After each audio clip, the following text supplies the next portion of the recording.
Helo, bore da, Aled Rhys Jones ydw i, fi sy'n cadeirio'r sesiwn nesaf yma.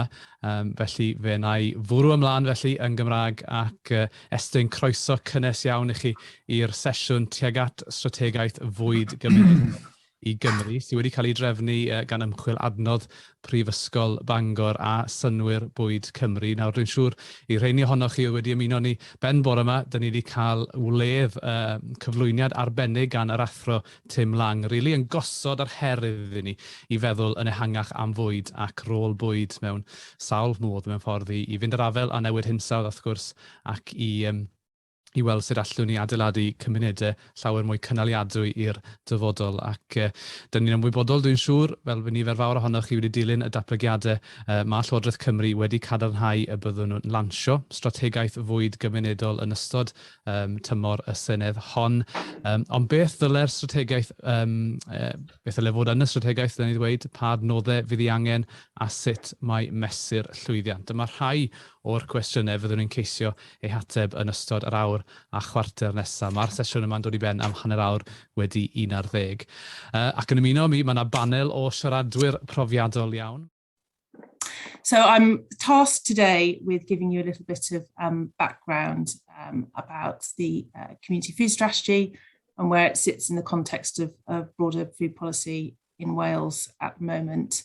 And I think it was great to hear from Tim this morning, and actually he's done quite a lot of my job for me, which is brilliant.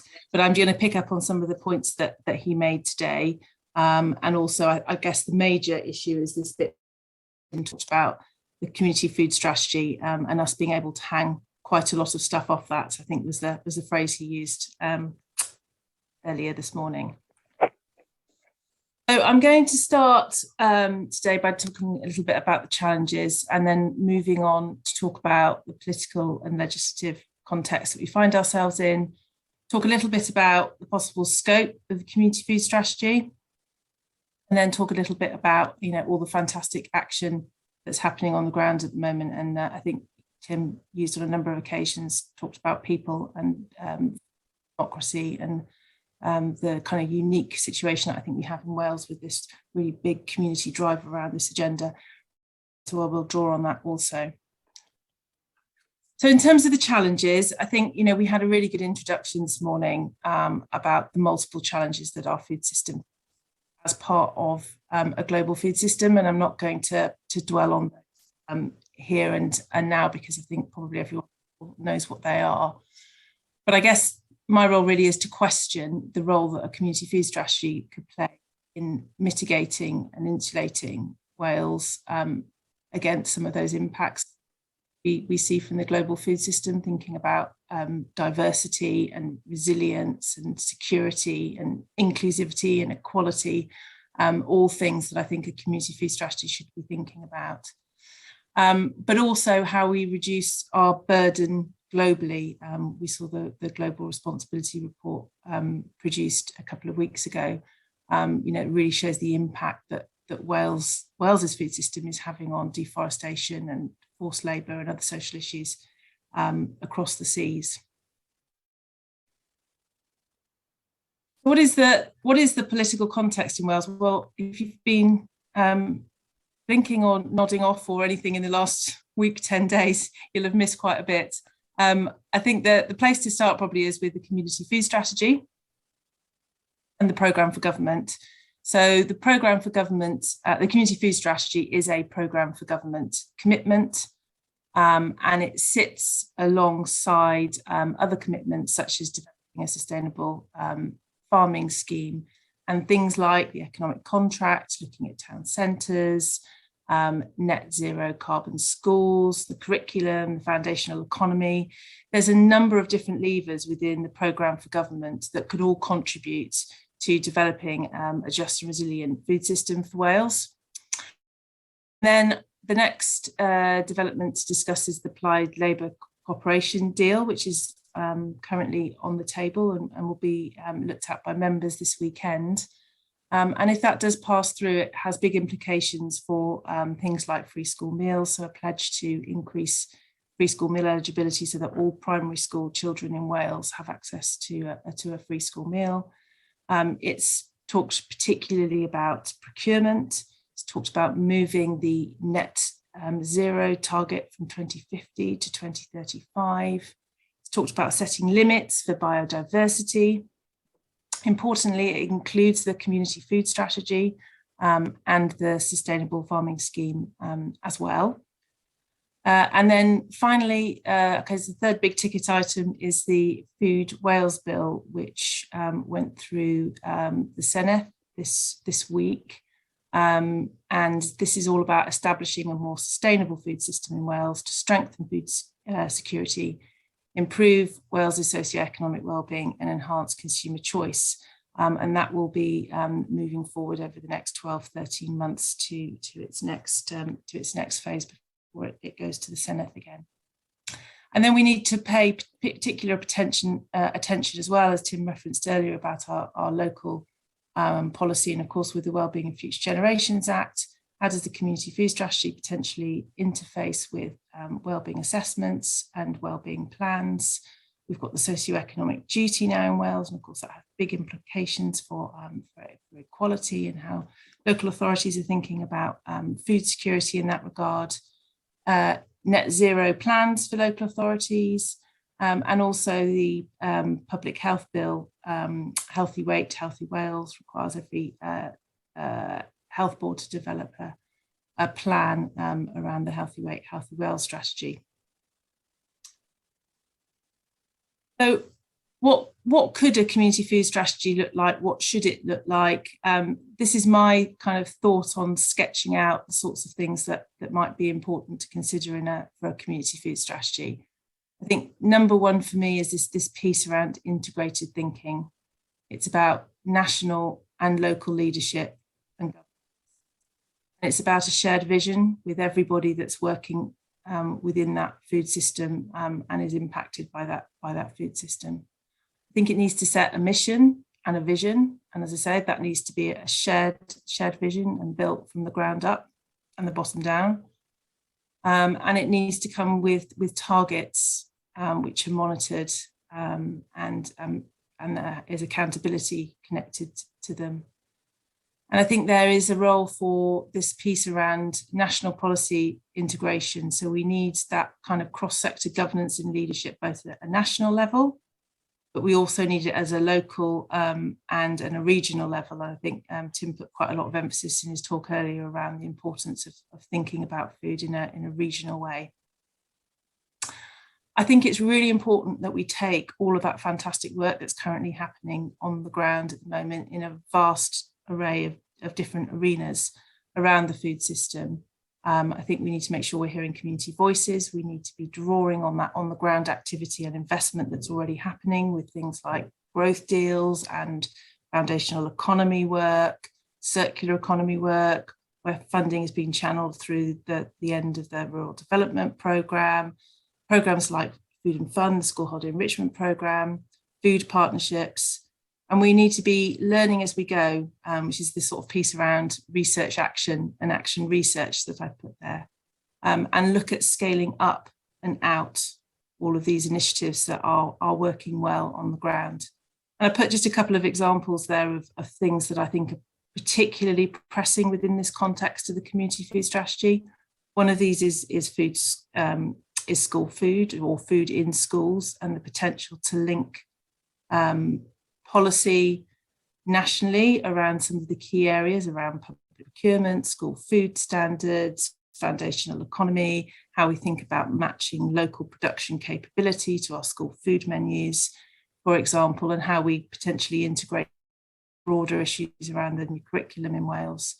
And then the other area would be around, horticulture and how we increase the amount of horticulture that's in Wales, and really try and address some of those challenges around access to land and skills. So I think that this is kind of a bit of a sketch, and just hopefully get some of the thought processes going for the debate later on.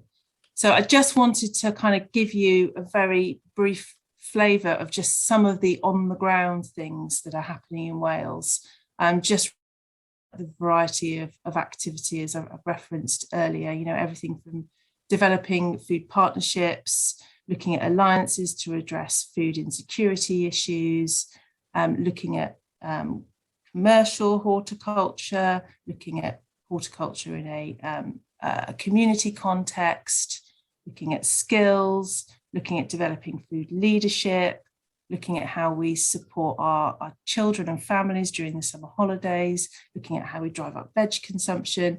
There's a huge range of different things there. I'm going to pick out just 3 to briefly touch on and just to go into a little bit more detail. The first we've heard a bit about from Tim this morning about the importance of the foundational economy, and Welsh Government have highlighted that they feel this is a really important agenda and have invested in it. And we've seen work both in Carmarthenshire with the Public Service Board and also up in North Wales with Monlada around developing local supply chains. And that work has kind of highlighted and brought out some of the challenges that there is in terms of developing local public procurement. Some work that's going to kind of move this, I guess, expand this foundational economy work as well through the Rural Development Programme is look at piloting the use of food hubs that will bring together local growers to sell to the public sector. And again, trying to pick up on some of those key challenges and opportunities and try and identify really a model that would work for public local context.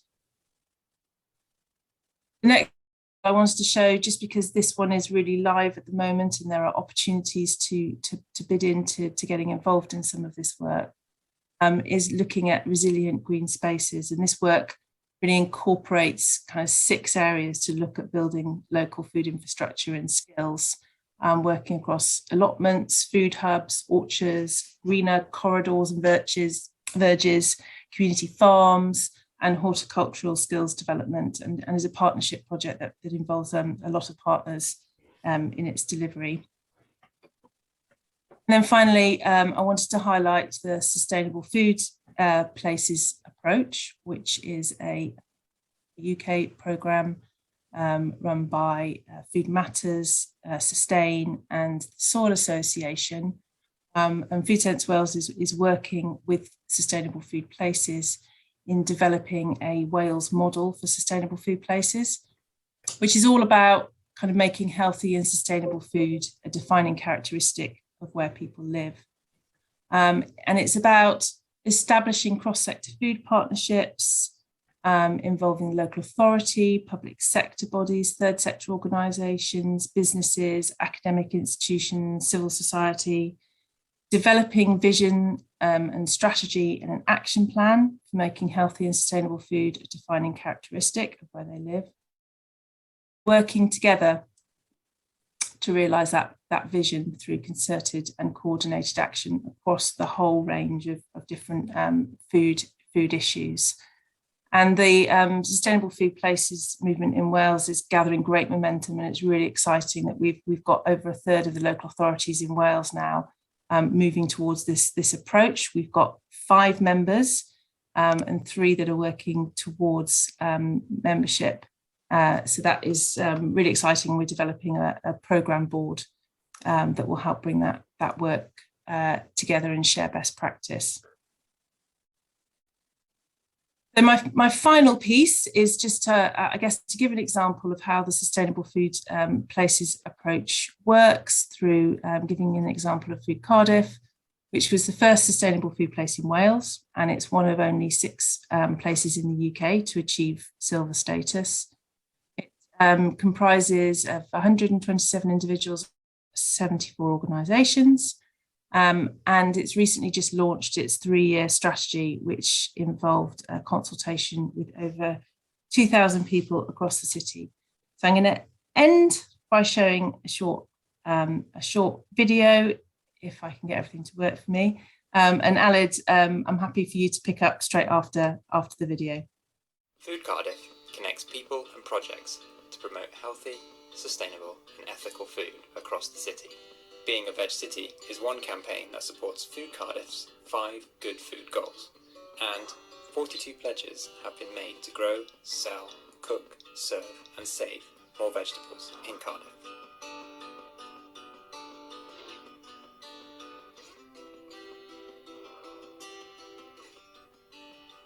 So we create small seasonal menus. We like to use local producers, ideally ones based just outside Cardiff or in Wales. We don't think that good food should just be something that privileged people can enjoy. It should be, everyone deserves to have access to good, nutritious food. We run regular community dinners. They're a dinner for everyone, and they provide an evening for connection, for healthy food. People might learn about different cuisines they've not eaten before. O'n i'n falch iawn cael y cyfle mynd mewn i'r ysgolion, yn enwedig fan hyn yn Gaerdydd, a aethon ni mewn gyda'n chef ni. Wnaethon ni hufen iâ allan o carrots, wnaethon ni smoothies allan o brocoli. Oedd e'n twymwch calon chi rili, gweld plant fydde ddim yn arferol yn ôl nhw yn bita'r llysiau hyn. Ti fewn 20 munud, hanner awr, o'n nhw'n bita moron fel o'n nhw. So oedd e'n fenter ffantastig i fod yn rhan o. We started to give it away plants to people and some soil to help the community to gain confidence and to learn new skills with plants. It made me fall in love to grow, to have the compost, to have the seed, and I ate my first tomato I grew in South Riverside in Cardiff, and it was amazing. I became a veg advocate because I believe that the way to access good, healthy food sometimes is to start and grow it yourself. So I thought it was a really good idea to help people learn to grow their food and what you can do with it. There's no more, satisfying feeling than having the tomato come off your plant.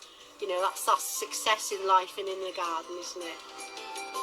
Felly, Gai, unwaith eto, So therefore, once again, may I thank Katie for opening the session and also setting the context for, well, there are lots of discussions arising from that. Thank you, Katie, for opening the session. Next, I'd like to invite Audrey Jones to present. He comes from Carmarthenshire. He now lives in Montgomeryshire. After having moved to live on the farm of his wife, Suan, he now farms as part of a venture, a joint venture, dairy farming. He's also an agricultural solicitor and a director of the company Rural Advisor, which provides some advice to farmers. Wonderful to have you join us, Audrey, on this session. Thank you very much. I'll be doing this very short presentation in Welsh, so hopefully you'll all have a quick moment or two to press French just before I start. And as you've heard already, and as you will hear, there are plenty of better quality who will tell you about fantastic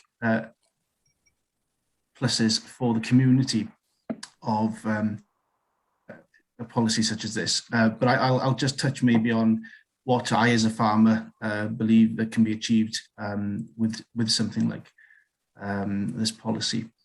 Felly, diolch yn fawr am croeso. Therefore, thank you very much for the welcome and the invitation to speak today. I'm very glad to be able to discuss this policy area. It's very important for the agricultural industry and for Wales throughout, especially as we leave the framework of the general agricultural policy and look at creating a new one, which is for Wales. And I think that is the point. It is most important to remember what is suitable for Wales. I think much too often it's easy to look over the boundary and look at what's happening there, over the border, that is, and there are signs that this is happening as we look at agricultural policy and climate change policy, with an unwillingness to see and acknowledge specific characteristics of agriculture. I do hope we can develop confidence and that we can mature and extend our horizon and learn from countries which have communities which are more similar to us in Wales. Therefore, we have the opportunity now to amend the silo mentality, if you like, and to create a far-reaching, wide-reaching one, which draws upon the strengths of Wales if we are willing to look at this, at what is before us in the Welsh context. I'm very glad to see the last few days the agreement between Labour and Plaid Cymru mentioning a community food policy and a support of sustainable agriculture. The only question I had was, why are the two things still treated separately? Now, I remember reading the consultation document about the new agricultural policy for Wales, and there was mention of keeping, that separate from agriculture, that there should be another policy developed for that. Well, surely what with COVID and Brexit, and now comments like those we heard by those in COP26 prove that farmers are an integral part of the chain, and they have more of a role in doing this. Without doubt, the next few years are going to be a time of great change for agriculture in Wales. Wales is an agricultural country. The majority of the agriculture is sustainable or has the potential to be sustainable. We need, therefore, for our politicians to be brave enough to acknowledge that the producers in Wales are a huge amount of the wide world food producers. Repeating, don't eat because it's easy to do so, isn't an answer which does justice to the reality of production in Wales. And Welsh agriculture is a strength in present times, and I would be very happy to see that good food produced to the producers community.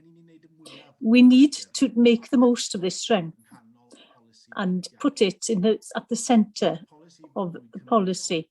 Community food policy and national food policy can bring together so many important policy areas, and which could be a basis, really. I'm thinking specifically of preparing local food, to do with food poverty and public procurement, public health, and very importantly, keeping the profit and taxes within our communities in Wales, rather than it disappearing to the coffers of shareholders and companies which aren't interested in investing in our people and our culture. The answer to the challenges is in our own communities, not as something with big communities to process foods in laboratories. Intensely processed foods has had a bad effect on people's health over the years. And now, if you believe them, they want to take their core out of the processes altogether. And the companies buy our land in order to plant trees, etc., in order to allow the greatest polluters to carry on with their businesses with a clean conscience. No, the answer to the challenges of Wales means depending on our own strengths. There are people who can mention about the benefits of other sectors, but for agriculture, a community food policy can be an important step in the transformation of the industry from being dependent on subsidies to being far more sustainable. As an agricultural policy is formed in the future, we must look at the fact that decades of policies, either intentionally or as a result, mean that the price of the products which farmers receive has been kept low. And I'm not making any comments there about the problem we have about food poverty, but the roots of that problem goes far deeper and is more structural. Farmers as well have been isolated, too small individually to have an effect on the price. The food market is all one-sided in favour of large companies and depending to a degree on subsidies. We need to acknowledge that before we form a suitable policy to take the sector forward. At the moment, the policy, the direction of Welsh agriculture has structural problems about what happens to products from leaving the farm to reaching the customer. So one of the great benefits I want to see in a policy such as this is to recreate the connection between agriculture and food, not be afraid to connect them. and then reconnect farmers with customers and give them a bigger role in the food chain. And in order to do this, we can have the benefits then and keep the benefit within Wales in order to invest in our communities. Thank you very much. Thank you, Audrey, for your presentation there. Any difficulty with the translation? Interpretation is the globe symbol at the bottom of your screen. So for English, select French. Thank you, Audrey, for that. And Audrey, of course, will be joining us on the panel to answer any questions which you may have from what has been shared till now. And of course, there are other panelists who will discuss their ideas before we move to the question and answer session. But thank you again, Audrey, for raising many many points there about that connection between agriculture and food production. I'm sure we'll pick up that on the Q&A session next. It's a pleasure to welcome Ellen Baxendale from Bwyd Da Môn. They run a community hub which sends food to supermarkets, etc. So we look forward to hear more about the food hub and how it all works. So I'll transfer you now over to Ella Baxendale. Warm welcome, Ella. Ella, you're on mute.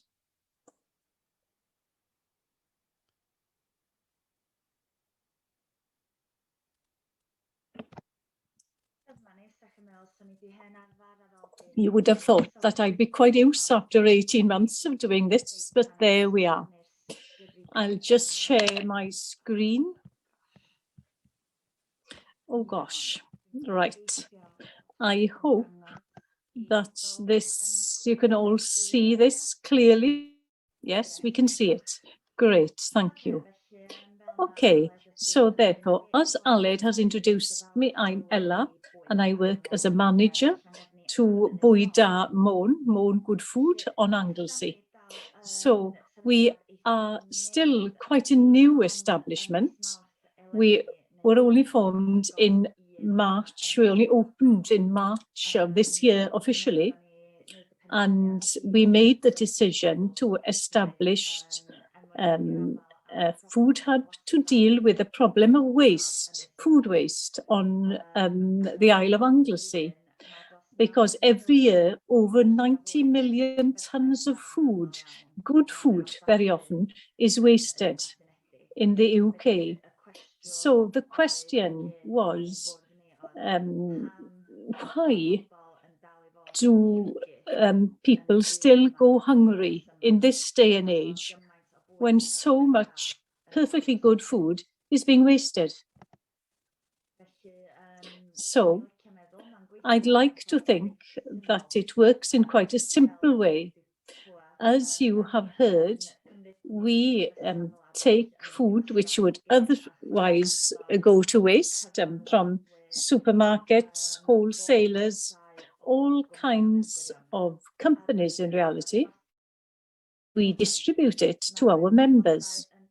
Our members pay £5 a week and receive between £15 and £20 worth of food. So the system of paying for food, well, it gives access to those who are on to food for people on low income. They have cheaper food then and help them with their budgeting. But also, as it is a system that somebody pays for it by subscription, it means that we don't, anyone is welcome to join. And we have seen from experience that almost, all kinds of people are interested in this work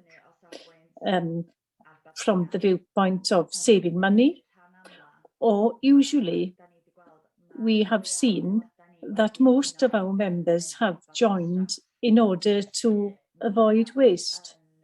So it is which people have seen as a problem, and they want to play their part in helping us to solve the problem. Also, the fact that it is a subscription means that there's no stigma attached to using good food moan, because everybody is treated exactly in the same way, even those who are referred to us through the subsidy programme which we have. And I'll mention a little bit more about that later on. So one thing which we are very keen of saying about Bwyd Da Môn, food is an enabler. It begins so many different conversations on topics which people might consider more important than food. And that is from budget, viewpoint, health, almost every topic under the sun. Food can be something which begins these important conversations. But as what we try and do with Bwyd Da Môn, we do concentrate on education. We work with Coleg Menai, or the Llandrillo Menai group, I should say.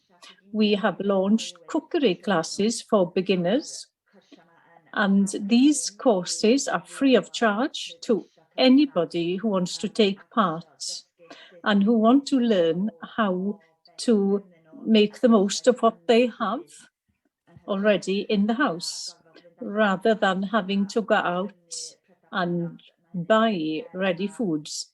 That is one thing which the members who have been taking part in the cookery courses have noticed. They depend much less on ready foods and they're more willing to cook. We also, of course, work with the health board to give a little bit of focus as well, and make sure that what people plan is healthy. And that is something which is still being developed at the moment. We also work very closely with the Citizens' Advice in Anglesey and the County Council as well. We have worked together with them to launch a subsidy scheme for those in need, and Bwyd, and perhaps those people might not have the money to subscribe to the scheme. So we can give them a subsidy for a few weeks for them to try out the service. This doesn't take. We do try to make that as clear as possible, that we are two separate services, although we work very well with them. And if you excuse me for playing on words a little, sorry, the food strategy can feed into other strategies, as the two other speakers have mentioned already. So just to give you a few figures, although we're still in our first year, our members have helped us to redirect over 7.5 tons of food from landfill. And I think when you think of the size of the island of Anglesey, and we're only one small organisation, and we have been able to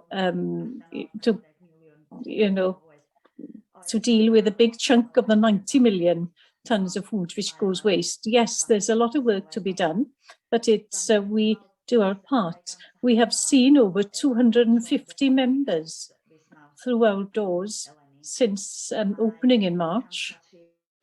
130 of them are still members today as well. So it does show that there's a clear interest from Anglesey residents in the work that we do. We also see that there is a great interest in other programmes throughout Wales. We have had conversations with Bwyd Da Bangor, which has opened. There are groups in Denbigh, Wrexham, working on similar schemes as well. So I hope that in a few years in Wales, we will see a lot less food waste, and we will be helping to, we will be creating much more, we'll be reducing much more waste. So, what should a community food strategy deliver for communities in Wales? That is the question of the day. Well, within Bwyd Da Môn, we want to see more people making the most of what is available and reduce waste in order to help those who are in need. Support education programs for people of all ages, school age, to up to 100 years of age, and using food as a way to start other conversations. Thank you very much, all of you, for listening. Excellent. Thank you, Ella, for sharing that presentation and for giving us more information about your work with Good Food Môn. It's amazing to think that you've managed to deal with 7.5 tonnes of food waste. That shows what a scheme like that, well, it can make so much difference. There is a question in chat, Ella. We won't answer it now, but you can answer in the chat, or we can pick it up in the session right at the end, because there are other speakers to introduce. But for the time being, Ella, thank you. Now we move on to our next speaker, Councillor Ann Davies. I just want to check if Ann is hearing us, because we had a little bit of technical problems at the beginning. Yes, I'm fine. Excellent. Because fair play to Ann, she's right by the Wi-Fi route there to make sure that she has the best connection possible. It's wonderful that you've joined us. Ann is a cabinet member for rural communities in Carmarthenshire. Ann used to be a peripatetic music teacher with the County Council. She's been farming with her son Gareth and daughter since 1991. It's a dairy farm, and they also have some cross-Suffolk sheep. Ann has been a member of the Farmers Union of Wales for many years, and she's Vice Chairman of the Union in Carmarthenshire at the moment. A warm welcome, Councillor Ann Davies. Thank you very much, Aled. I'm going to be like Audrey. I'm giving you the farmer's viewpoint more than anything today. It's a pleasure to speak in a conference which looks at food and how we produce it and the importance of producing food locally. And may I thank the previous speakers for their comments. Husband in Tywi Valley, and I've brought up 3 daughters on home produce and garden produce, and they have been brought up living off what we grow, and that extends to the farm then, as we use the milk, our own milk, and we've got hens and turkeys, and that food is frozen and pickled, and that's what we use all year round. So our carbon miles are very low, and all footprint was very low, and although we couldn't produce everything, it was a way of ensuring good quality food and saving a little bit of money as well, to be honest. And this is what I want to say. There's a lot of mention now about growing trees on family farms, and the other is creating more allotments. And those 2 elements deal with producing food locally, and we have in rural Wales to do this. Our family farms are the backbone of our communities, and this is where you see land which is perfect to produce lamb and beef of the best quality standard, especially in parts of the North Carmarthenshire.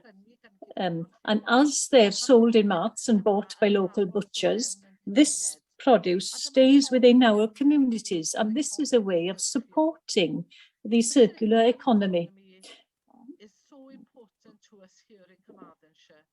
We have an excellent food and drink producers within the county, and as a council we need to support these as much as we possibly can.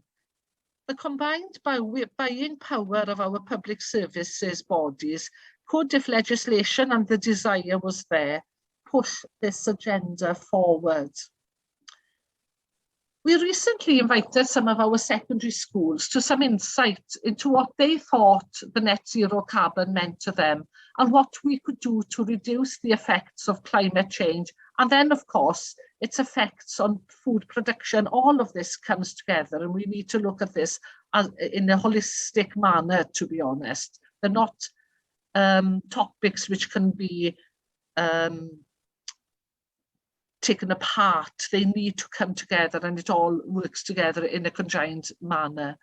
But all the schools involved answered that part of the problem was that reducing carbon miles was part of the solution.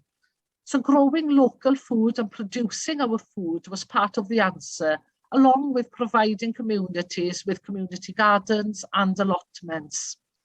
So bearing this in mind, that most of our children are now at least 2 generations away from being nurtured and working on the land, this is so refreshing to see. They get this, and they can see what we need to do. For me, a community food strategy is in the words used: a locally produced, locally procured, and locally consumed. The Council has a place in moving this agenda forward, of course, but in reality, we all have a place to secure that this happens. Our young people are on board with this agenda and are looking for us to act and not continuously talk about it. So let's get going. Let's support our local farmers, be they beef, sheep, dairy, vegetables, or arable. Let's keep our food miles as low as we possibly can, and let's work together to achieve this. Diolch. Thank you. Diolch fawr iawn i'r cynghorydd. Thank you very much to Councillor Ann Davies there, and thank you for your presentation, and I'm sure you'll stay with us and we'll answer any questions in the session.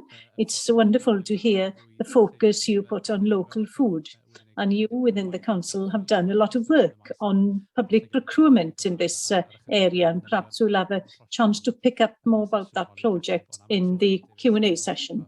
But for the time being, Ann Davies, thank you. Now, I'd like to invite Jenny Rathbone, a Labour member for Cardiff Central, to give a presentation. Jenny is a member of the Climate Change, Environment and Rural Matters Committee and the Public Accounts Committee, and Jenny chairs 3 groups in all. Jenny Rathbone, warm welcome. Over to you. Thank you very much. Well, I very much welcome this opportunity and take up the challenge posed by Rodri, which is that politicians need to be brave. I absolutely agree, we do. We really cannot afford to tamper at the edges at this problem. We have to have a whole system approach to it, not least because a public health emergency occasioned by all that processed food that Rodri spoke about, and that has led to the epidemic of obesity amongst young people, which is so distressing to see.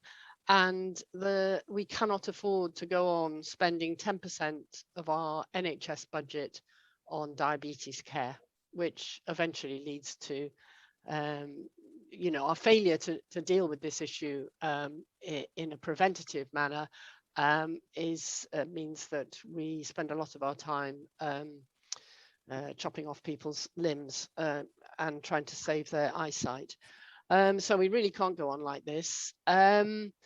And I pay absolute tribute to all the work that Katie Palmer has done, basically in starting in Cardiff. Obviously I'm a Cardiff member, so I'm fully aware of all the fantastic work that Katie and Food Sense and all the initiatives that Katie set up, and her ability to penetrate the public health department of Cardiff and the Vale Health Board has all been absolutely fantastic, but it simply isn't sufficient. For example, I read recently that Veg Power, which is a great initiative, or UK-wide initiative to get kids to eat more vegetables, despite all the wonderful graphics and the huge amount of energy put into engaging with children on this important issue, it led to a 2.3% increase in the consumption of vegetables by children. I think I'm right on that one,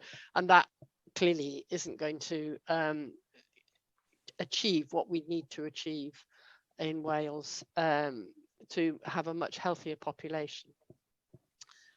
Ella Baxendale spoke very clearly about the Bwyd Amon project, which is fantastic, and this in an area which is the place that nowhere is more fertile than Anglesey. So it is extraordinary, is it not, that even on Anglesey people are suffering from food poverty. There are lots of similar schemes like the one that Ella described. I have one in my own constituency run by a radical church, which is fantastic. And they have really taken this to another level by setting up a teaching kitchen, so that they've got 4 points where people can be taught cookery, including one which is disabled accessible.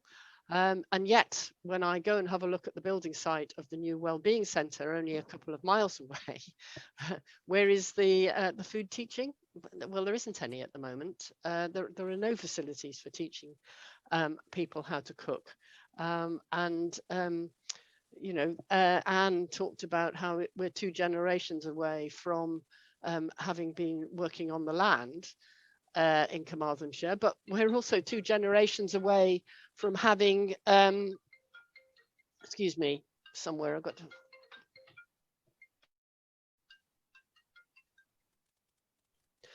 Apologies. We're 2 generations away in many of our communities of people knowing how to cook. They think that food comes out of a package, and I regularly talk to school pupils about what they eat. And it is terrifying that somebody who's entitled to free school meals is eating chips. That is the meal that they choose to pick up, and when you ask them what else they've had today, I'm afraid the nutritional value of what they're eating in a day is no better than what they choose to eat in secondary school. And that is why the hope that we are going to be able to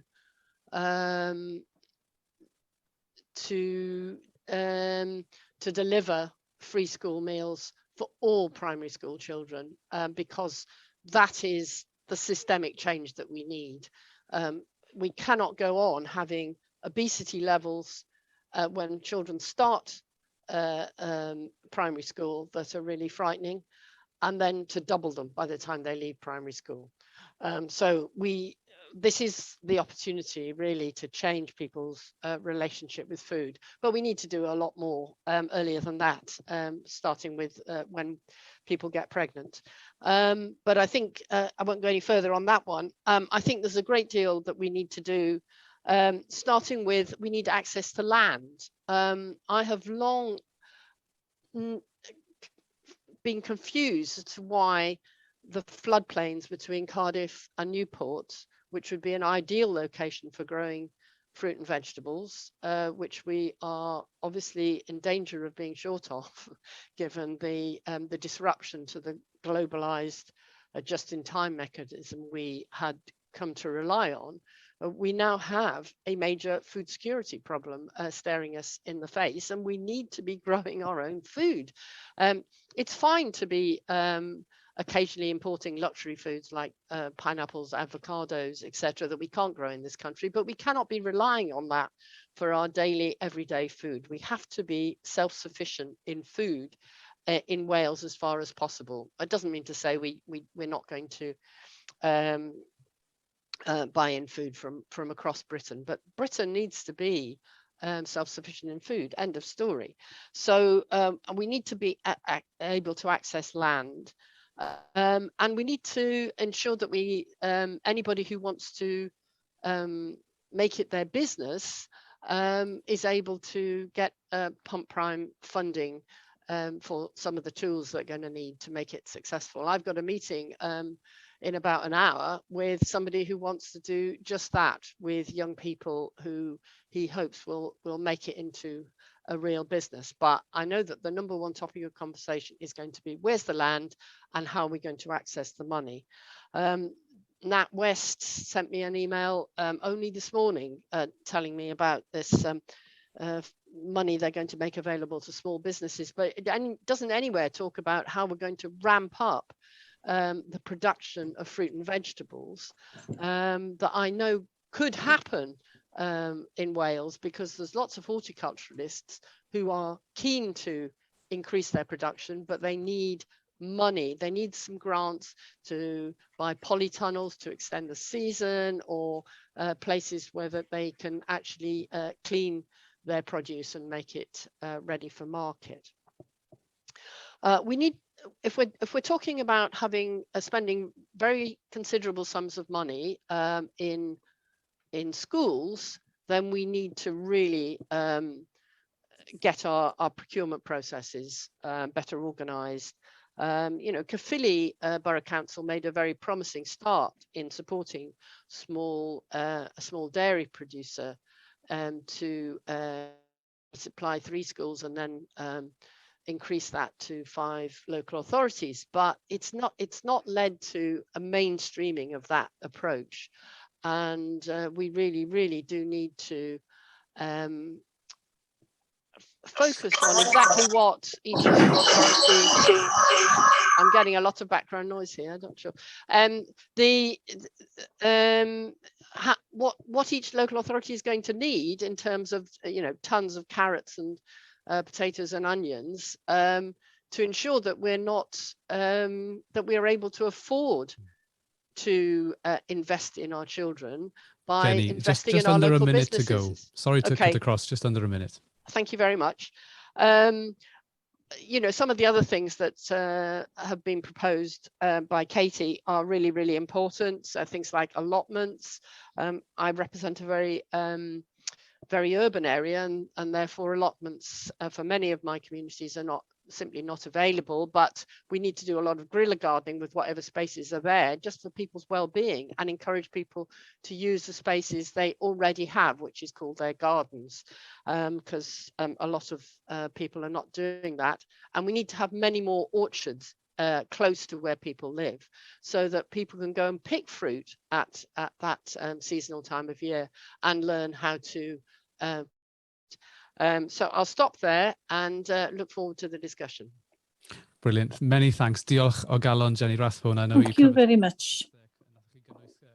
You talked about many topics there, and I'm sure we could talk for ages for many of them. Sure, they'll come up in the Q&A.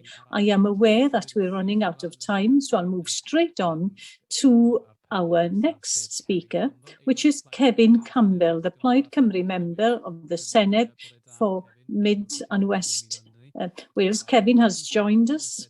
Without being elected to the Senedd, Kevin was a county councillor on Carmarthenshire County Council and a cabinet member. He's been chosen to be a spokesman on rural matters and agriculture. He's interested in supporting legislation to do with second homes, tackling poverty and creating 1 million Welsh speakers. Good morning, Kevin, over to you. Thank you very much for the invitation, and it's good to be with you here this morning.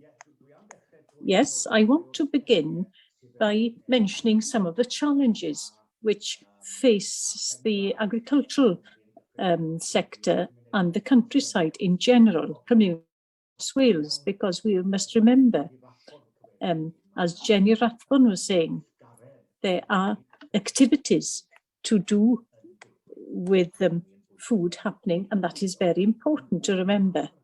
But the next year is going to be significant because the Welsh Government is going to introduce an agricultural bill in the Senedd, and the agricultural bill is going to be far-reaching for the health and the nature of farming in Wales. And also, as you all know, the food bill by Peter Brox, an individual member, independent member, has been recommended as the first step about a fortnight ago. But the challenges we all face in reality are the challenges to the agricultural sector and the rural economy. But there's more to the rural economy than just farming, of course. That is, you have people leaving rural areas and it's being depopulated. The challenge for the environment and the crisis, the environmental crisis, we must try and solve all of these problems for the nations. I want to refer at a few things quickly. The food bill by Peter Fox. This gives big opportunities if it comes into being, because it deals with tackling food poverty. And Audrey referred to earlier, and Jenny also. So some kind of strategy was, community food strategy was established, and that brings suppliers and people who procure food and users of food together. And tackle food waste. Again, that is something which has been mentioned already, and the importance of labels and branding. And in Wales, we have a brand which is of high quality and is acknowledged so across the world as a brand which means value for money and also high quality. Just as far as the agricultural bill is concerned, well, this certainly is going to put pressure on farmers to move somewhat from producing food to tackling the environmental matters and also promote biodiversity. We've seen that already in the white papers, which have been come before us already.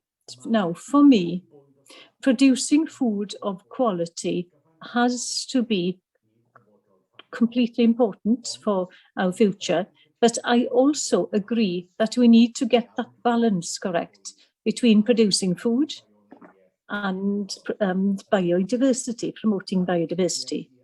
And I was part of a discussion, one was as well at the beginning of the week, looking at how we can ensure the future of a very rare bird in Wales, a glfinir in Welsh, which it's in danger of disappearing. Farmers, again, have a role to play, safeguarding the future of that rare bird. And there are many other species of birds as well, which need to be protected, and animals as well. Audrey referred also to the agreement which has had attention over the last few days between Labour and Plaid Cymru. I am completely supportive of this agreement, in particular in the context of this morning. It's, well, giving free school meals to primary school children, to me, is radical and transforming. And it means that we tackle food poverty, but also something which Jenny Rathbun referred to. We can ensure that our children have the balanced diet, nutritious food, because there's a clear connection between a proper diet, an improper diet rather, and diseases such as diabetes and cancer and obesity in children. And I just want to finish with this.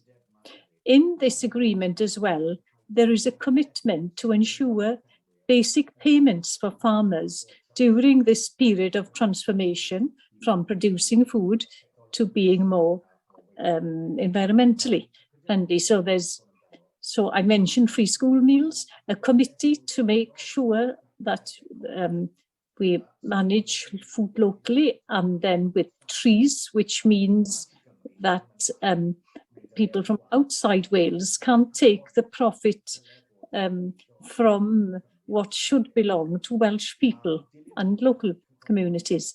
Following the point which Anne Davies made, I think that procuring public food opens all kinds of big possibilities for farmers and food suppliers, because if we can increase from the level, it is 50% level at present to 70%, that means creating thousands of jobs, and it will mean opportunities, consistent opportunities for farmers to be healthy food suppliers and local suppliers, and that's important, that we keep them local, as local as possible. So that's consistency with a market available for farmers to provide food to schools, hospitals, old people's homes, etc. That's a good idea for the future. So I'm going to be quiet now, Aled. I could mention more local processing opportunities, maybe. We can discuss that at the end, maybe, in the discussion. Thank you, Kevin, and thank you for the presentation. We only have 10 minutes to mint for the Q&A session, so I'll go straight into some questions which have appeared in chat. Ella, a lot of interest in good food moan, as you've seen in the chat. Now, I'll ask you, Ella, to tackle some of those questions. The first question from Joanna, asking how much does it cost to run the scheme, and questions then, how do you get the correct balance of healthy, nutritious food as part of the scheme? Ella, what's the answer? To try and save time, I'll try and answer everything in a list, because I've been trying to keep an eye on chat and type a list in case we run out of time. So, as everybody else has found, I'm sure, we have had some recently with the costs of bills increasing tremendously recently. And so our aim was, if we reach 200 members by March 2023, then we would be completely self-sufficient through subscription only. And that was our ambition from the outset. After the money from grants came to an end. So, although we are still quite confident that we will be able to do that, I think we'll grow even more in order to be able to do that. As far as giving a specific figure on that, I think at present that is something quite difficult for anyone to do, because the costs would continue to increase, and we all hope, I'm sure, that prices will come down, and then that will find things more reasonable. I hope that answers at least your question to a degree. The next question then was, what kind of a balance? Well, we have had some things which some would see as odd. Last week, for example, we had calamari, lamb hearts, a lot of vegetables, a lot of various tins as well. So it does vary. There's a good variety, I must say. About how we ensure that everything we have is healthy, well, that is something which is quite difficult, because we're not quite in the situation to turn down things because they are not healthy. And at the end of the day, if somebody requires food, they need food. Unfortunately, and as even though we want to make sure that everybody eats healthily, and we do try our best to educate people or give them a correct choice, there are so many people these days, and perhaps this is more a problem for the food banks. Sometimes you have to make the choice between eating something which isn't healthy or not eat at all. And we don't want anybody to have to make that choice. Thank you, Ella. Some questions for Jenny Rathbone. First, there was a question from one of the delegates Which is the church? You mentioned a church, I think, that's doing similar work to Bwyd am Môn. And secondly, in relation to your point about where is the land, how do we get access to land? There's a question here from Vicky asking why not use the planning system to ensure access to land by reviewing the use classes or make land around towns and villages into community amenity land, which they can only be used for this purpose. This kind of amenity needed can be agreed locally, including fruit and vegetable growing. Oh, you're on mute, Jenny.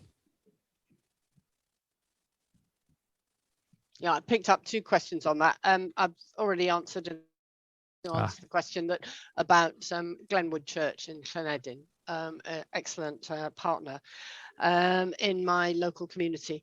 I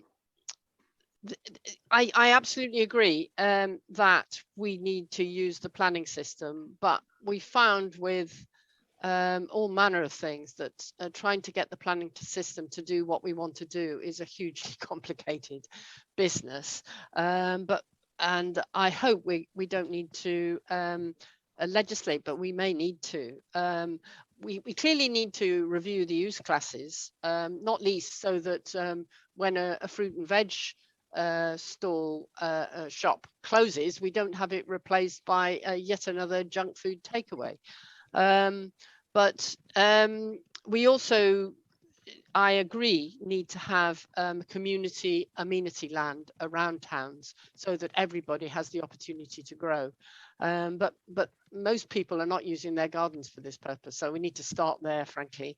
But I think in terms of the amount of land that should and could be made available, the land owned by the public sector, local authorities and health boards, this is a conversation I've had endlessly with Cardiff Council because they do own some land near the floodplains between Cardiff and Newport, but we still haven't got anywhere, and we now need to really ramp this up because our schools are going to need a hell of a lot more produce coming from local production rather than importing it from elsewhere.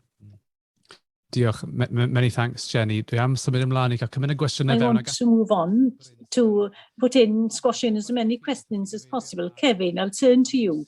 You referred to the importance of the agricultural bill and the food bill, which has just been recommended. Picking up on the point Audrey made earlier, why are the two topics dealt with separately? Shouldn't food and agriculture not be split?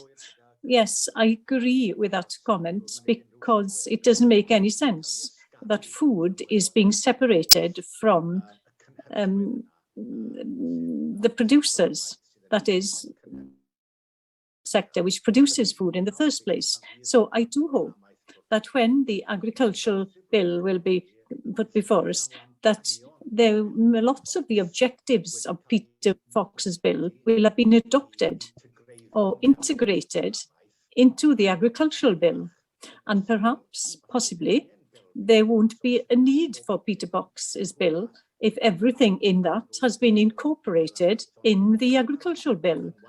But that is work for me to do, lobbying the agricultural minister over the next few months to make sure that that happens. But yes, in a short answer, it doesn't make any sense to keep the two separate. And Audrey, what's your response to that? Well, what happens is, I think we're going into a conversation about how the new policies, we went into a conversation about how the new policy was going to be financed, and we're very keen not to finance food production. Well, there are many arguments there, but let's get away from financing food production and just acknowledge that the produce comes straight from farmers. And just let's work on a system of having a system to take the food from the farmers to those who eat it in a more sustainable way, rather than see all the profit flow out of our communities. That is what we want to deal with, not fighting and seeing where the new subsidy is going to go. No, look at the structure and improve that. That is what we want to see. And that leads us to the last question to Councillor Ann Davies. You in Carmarthenshire County Council have worked hard to try and improve the public procurement. to have more local food on local plates. Do you think there are going to be opportunities for farmers now to take advantage of that and increase their profits? Well, exactly, Aled. And as you know, we work with, well, through the Public Services Board, Health Board, the police, the fire brigade, and also we are talking with Pembrokeshire, Swansea and Neath Talbot. So if we can get things to come to fruition, it will make a substantial difference really to our local farmers. And it is so important, isn't it, that we can produce food locally and sell our food locally. And as Audrey said, that that pound is kept in the area and that the profit comes back and spent, of course, in the area then. Farmers traditionally don't tend to spend and invest in their farms and in their implements, improving stock. The money circulates with farmers all the time. It doesn't just sit in the bank. It is used. So circulating the money, that's what we'll be doing. And that investment then will stay in our communities. Time has got the better of us. We could discuss for much longer, but we've included many interesting topics there in the last hour and a quarter. Thank you to you all for a panel. Thank you to Kevin, Ella, Anne, Jenny, Audrey and Katie Palmer who joined us earlier. And thank you very much for tuning in. The next session begins in a quarter of an hour, 11:45. But in the meantime, there will be opinion poll questions shared on the screen. So there is a break now of 10-15 minutes, a chance for you to answer those questions. But once again, thank you very much to our panellists. Thank you.